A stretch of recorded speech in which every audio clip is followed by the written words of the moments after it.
J'adore. Je sais pas comment expliquer, mais les hackathons, ça me permet de me sortir de ma zone de confort. Je vais aller au-delà de mes compétences et je vais y faire énormément de recherches. Je m'appelle Nathanaël Dornier, je suis en 3e année et je suis dans la promo 2028. La majeure spatiale, c'est ça que je vais faire. J'ai vu que ça tournait autour de la défense spatiale et c'est vraiment un domaine qui m'intéresse, notamment la trajectoire des satellites. Et j'ai vu que ça rentrait parfaitement dans le sujet, donc j'ai dit why not.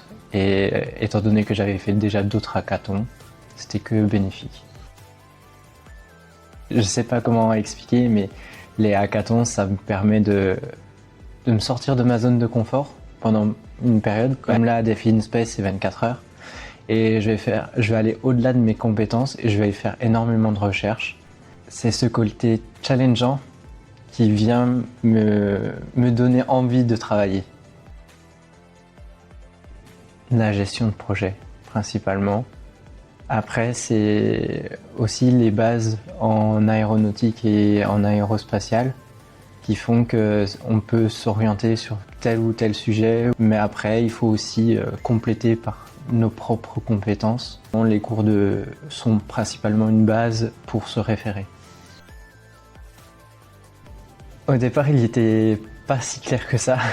C'est de la vidéosurveillance et il faut pouvoir surveiller tout l'espace, notamment en orbite basse, que ça soit utilisé pour du civil ou du militaire, mais principalement comme un live en temps réel et voir tout ce qui se passe et pouvoir agir en conséquence en fonction de chaque information. Actuellement, je suis dans l'assaut Script et je suis chef de projet d'un GPS spatial. C'est tout à mon avantage parce que je réfléchis actuellement sur la solution des satellites pour pouvoir détecter les satellites en temps réel et qu'on puisse ajuster nos trajectoires en temps réel.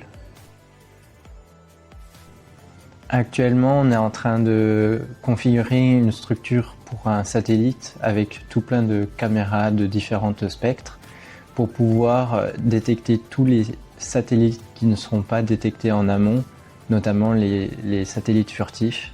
Et ensuite, on veut pouvoir agir en conséquence très rapidement avec les envois de vidéos en temps réel directement aux bases qui se trouvent sur Terre.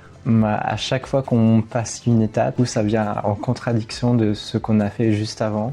Et donc on est toujours en permanence limite en train de recommencer ce qu'on fait, mais tout en avançant quand même un peu. Faire un hackathon, c'est de mettre en condition réelle nos propres compétences et de pouvoir voir si on est capable essayer de trouver une solution. Alors je dis pas de la trouver, mais de y réfléchir, et ça c'est déjà un travail qu'on a du mal à faire au quotidien. Il faut commencer par des hackathons si jamais on veut lancer un plus gros projet plus tard.